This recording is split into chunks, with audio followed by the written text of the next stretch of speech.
Hello, I'm Jason Henderson, Senior Associate Dean in the College of Agriculture and Director of Extension at Purdue University. I want to take a few minutes to talk about the economic environment that farmers and agricultural businesses will be facing in the next couple of years. Farmers cannot control the macro environment, and if farmers ignore the economic environment, they will get rolled by economic waves. Last year, the big wave was COVID. The depths of the COVID recession hit in the summer of 2020. Fortunately, since then, the economic recovery has been stronger than expected.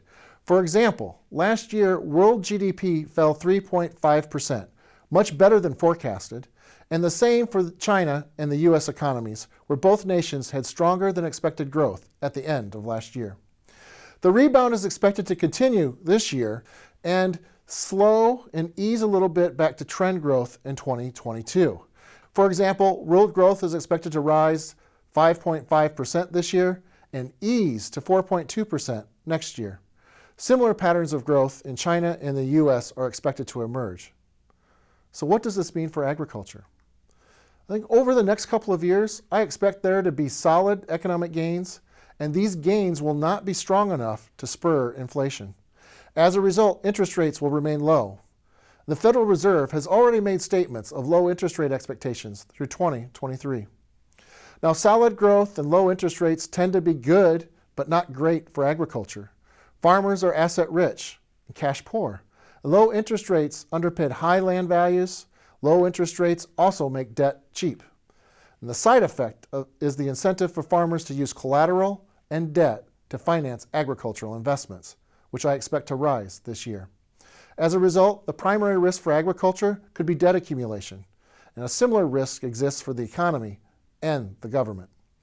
For example, federal government debt spiked to 130% of GDP by the end of last year. Fortunately, U.S. households have been more restrained in their debt accumulation over the past decade.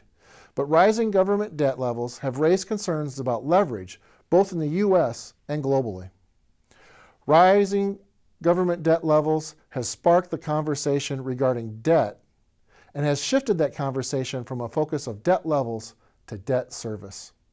So what matters? Is it the goal to be debt-free or to have the flexibility to make payments when times get tough?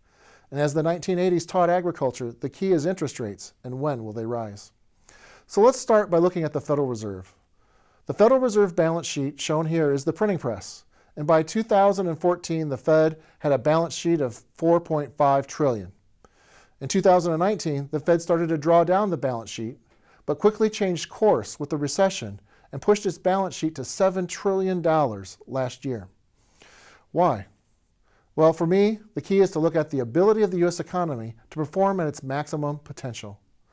Inflation only emerges when the economy is running beyond its potential, when it's running hot. It can do that only for a short period of time before inflation starts to emerge. So if you look at potential GDP and actual GDP on this chart, potential GDP is the red line, actual GDP is the blue line. And after the Great Recession in 2009, highlighted by the black arrow, real GDP was below potential GDP for a full decade. And as a result, inflationary pressures were low, the Fed kept interest rates low, and its balance sheet at $4.5 trillion. In 2019, highlighted by the green arrow, real GDP edged above potential GDP, inflation started to increase, and the Fed responded by shrinking its balance sheet.